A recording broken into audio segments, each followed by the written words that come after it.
कहानी की शुरुआत में हमें एक जेल दिखाई जाती है। ये कोई आम जेल नहीं है, बल्कि ये अमेरिका की सबसे मशहूर और बदनाम जेलों में से एक है। इसका नाम शॉशैंक जेल है। आज इस जेल में बाकी दिनों की तुलना में कुछ ज्यादा हलचल थी, क्योंकि आज यहाँ नए कैदियों की एक पूरी टीम जेल में लाई गई थी। उन नए कैदियों में एंडी नाम का कैदी भी शामिल था। जैसे ही नए कैदी ट्रक से एक एक कर बाहर उतर रहे थे, जेल में पहले से बंद पुराने कैदी अचानक ही और भी एक्साइटेड हो गए। उनकी तरफ से उठते जोरदार शोर और तानों से साफ पता चल रहा था कि वे नए कैदियों को देखकर किस तरह मजा लेते हैं। उनके लिए यह एक तरह का खेल था, क्योंकि जब भी नए कैदी जेल में लाए जाते हैं तो पुराने कैदी आपस में शर्त लगाते हैं कि जेल की पहली रात सबसे पहले कौन सा नया कैदी टूटकर रोना शुरू करेगा, क्योंकि जेल की पहली रात हर नए कैदी के लिए सबसे कठिन और डरावनी होती थी। भीड़ में मौजूद मोटे लड़के पर एक आदमी ने दांव लगा रखा था कि वही सबसे पहले टूटेगा, और तभी एक कैदी रेड, जो कि एक पुराना और अनुभवी कैदी था, उसने एंडी को दूर खड़ा देखा और उसकी शांति देखकर उसी पर 5 पैकेट सिगरेट की बाजी लगा दी, क्योंकि उसे लगा कि ये कोई अमीर घर का लाडला लग रहा है और ये तो जरूर रोएगा। लेकिन इस बार उसे बिल्कुल अंदाजा नहीं था कि वह गलत आदमी पर दांव लगाने जा रहा है। रेड कोई आम कैदी नहीं था, उसे लोग जेल की चलती फिरती दुकान कहते थे। उसके पास इतने कॉन्टैक्ट्स थे कि अगर किसी के पास पैसे हों तो वह उसे जेल में लगभग कुछ भी दिला सकता था। जेल में एक अनकहा नियम था कि पहली रात नए कैदियों को अच्छी तरह डराया जाता है। सबसे पहले उन्हें तेज प्रेशर वाली पानी की धारा से नहलाया जाता, फिर उनके पूरे शरीर पर साबुन और सैनिटाइजर डाला जाता, और आखिर में उन्हें उनके बिना कपड़ों के ही पूरी जेल में घुमाकर उनके सेल में डाल दिया जाता। आम जिंदगी जीने वाले लोगों के लिए यह सब झेलना किसी डरावने सपने जैसा था। रात होते होते पुराने कैदियों ने नए कैदियों को तंग करना, चिढ़ाना और उनकी हिम्मत तोड़ने की कोशिश शुरू कर दी। थोड़ी ही देर बाद वही मोटा लड़का हिम्मत हार गया और जोर जोर से रोने लगा। जिसने उस पर दांव लगाया था वह कैदी जीत गया, लेकिन उसके रोने की आवाज सुनकर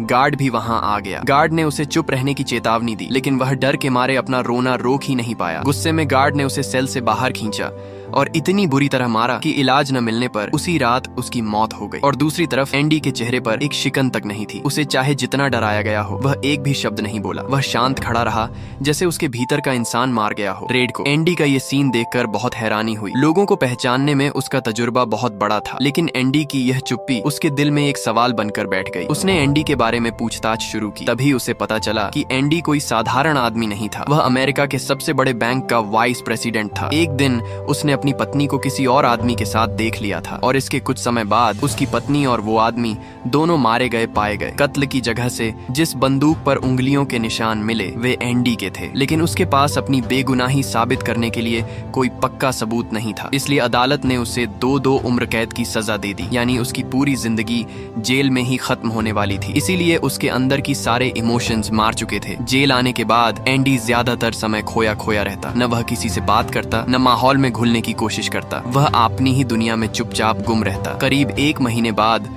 उसने पहली बार किसी कैदी से बात करने की कोशिश की, और वह कैदी था रेड। एंडी ने उससे एक छोटा सा पत्थर तराशने वाला हथौड़ा मंगवाने के लिए कहा और बताया कि उसे पत्थर कलेक्शन का शौक है और वो पत्थर से मूर्ति बनाना चाहता है। पहले तो रेड को लगा कि शायद एंडी इससे सुरंग खोदकर भागना चाहता है, लेकिन अब रेड ने हथौड़ा देखा तो वो इतना छोटा था कि अगर एंडी उससे कुछ खोदने की कोशिश भी करे तो उसे करीब 1000 साल लग जाएंगे। एंडी भले ही शांत रहता था, लेकिन उसके अंदर हमेशा एक बुझाल बना रहता था। जेल में 3 भाई कहे जाने वाले 3 खतरनाक कैदी जब तक उसे परेशान करते रहते, जब तक वो थक नहीं जाते, लेकिन एंडी हमेशा उनका आदर करता था। इसके बावजूद वो लोग एंडी को पीट कर चले जाते थे। एंडी अंदर ही अंदर एक दर्द से गुजर रहा था, क्योंकि उसकी अच्छी खासी नौकरी चली गई। उसकी बीवी ने उसे धोखा दे दिया, उसे उम्र कैद हो गई। उसकी लाइफ पूरी तरह बर्बाद हो चुकी थी। वह कभी किसी को कुछ नहीं बताता था, लेकिन बाकी सब जेल के कैदी समझ रहे थे कि एंडी एक मुश्किल दौर से गुजर रहा है। अगर यही हाल चलता रहता तो एंडी शायद टूट जाता या पागल हो जाता। लेकिन सब कुछ उस समय बदल गया जब 2 साल बाद एंडी की जिंदगी में एक छोटा सा मोड़ आया, जिसने धीरे धीरे बहुत कुछ बदल दिया। एक दिन 12 कैदियों को जेल के बाहर मजदूरी करने के लिए भेजा जाना था। रेड ने अपने सभी कॉन्टैक्ट्स का इस्तेमाल करके एंडी का नाम भी उस लिस्ट में शामिल करा दिया। छत पर काम करते हुए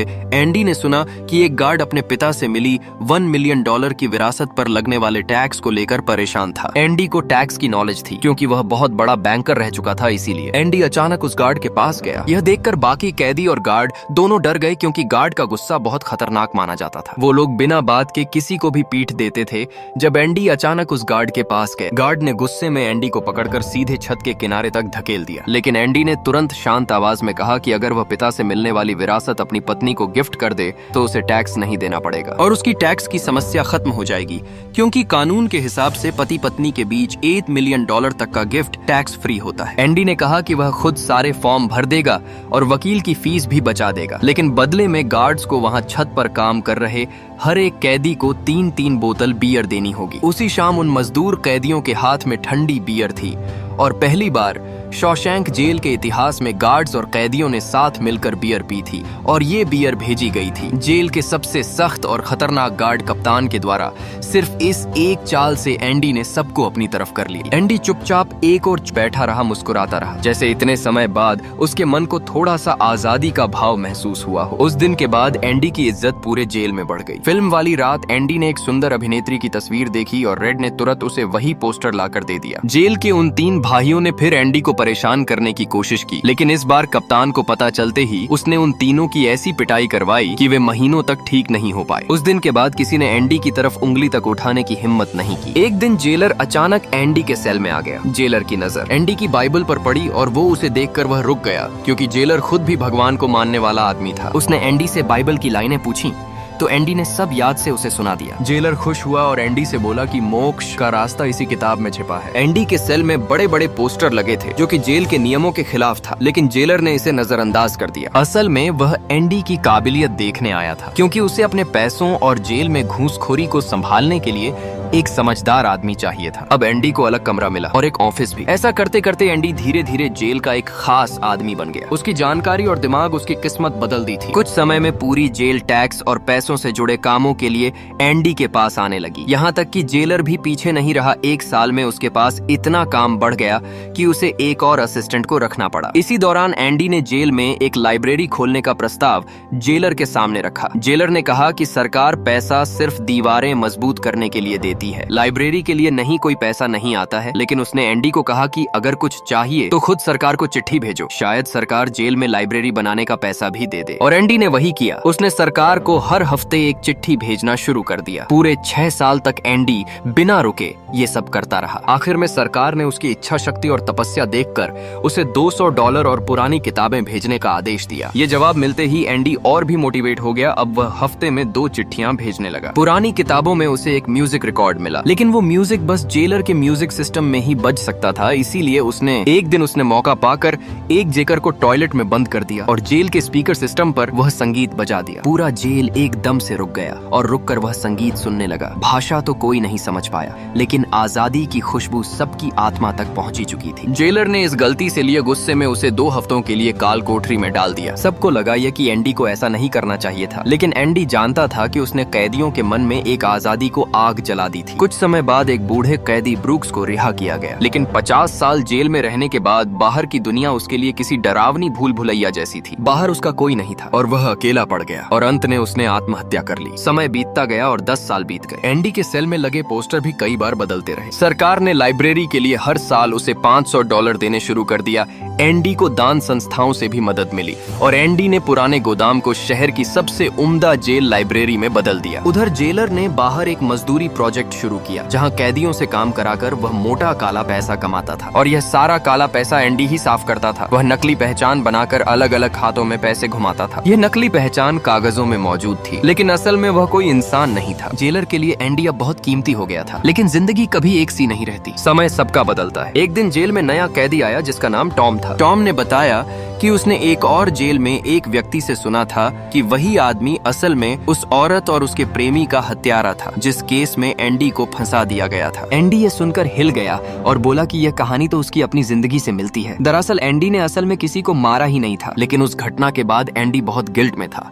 इसीलिए वो कोर्ट में कुछ बोल नहीं पाया और अंत में उसे सजा हो गई। उसने जेलर से केस फिर से खुलवाने की विनती की और वादा किया कि वह कभी भी उसके गैर कानूनी पैसों का जिक्र नहीं करेगा। लेकिन जेलर को लगा कि एंडी उसे ब्लैकमेल कर रहा है और अगर उसने केस वापस खुलवा दिया तो एंडी जेल से रिहा हो जाएगा और बाहर जाकर वो उसके काले धन के लिए ब्लैकमेल भी कर सकता है। इसीलिए उसने एंडी को तुरंत सजा सेल में बंद कर दिया और टॉम को भागने की कोशिश के बहाने गोली मार दी और एंडी की आजादी की आखिरी उम्मीद भी खत्म कर दी गई। 2 महीने बाद एंडी फिर से काम में लग गया, लेकिन अब वह पूरी तरह टूट चुका था। रेड उसे सांत्वना देने आया, उसे बहुत समझाया, लेकिन उस दिन एंडी बहुत अजीब और गहरी बातें कर रहा था। वह बोला, मैंने अपनी उन गलतियों की सजा भी चुका दी है जो मैं कभी की ही नहीं। और अचानक बोला, शहर के बहुत दूर एक जगह है, कैरेबियन बीच, समुद्र के किनारे, मैं वहीं जाऊंगा। और फिर उसने रेड से कहा, अगर तुम कभी रिहा हुए तो बैक्सटन सिटी जाना, वहाँ बड़े से ओक के पेड़ के नीचे एक पत्थर मिलेगा, उसके नीचे मेरा राज दबा हुआ होगा। रेड डर गया, उसे लगा शायद एंडी आत्महत्या की सोच रहा है, क्योंकि किसी ने बताया था कि एंडी ने 2 दिन पहले एक रस्सी खरीदी थी। रात गुजरती है और सुबह होते ही सब कैदी अपने अपने सेल से बाहर आ जाते हैं, लेकिन एंडी बाहर नहीं आता। यह 20 साल में पहली बार था कि कोई कैदी बाहर नहीं आया था। सबको डर होता है कि कहीं उसने खुदकुशी न कर ली हो। गार्ड गुस्से में एंडी के सेल में जाता है और हैरान रह जाता है, सेल खाली था और एंडी भाग चुका था। सायरन बजता है, वार्डन दौड़ कर आता है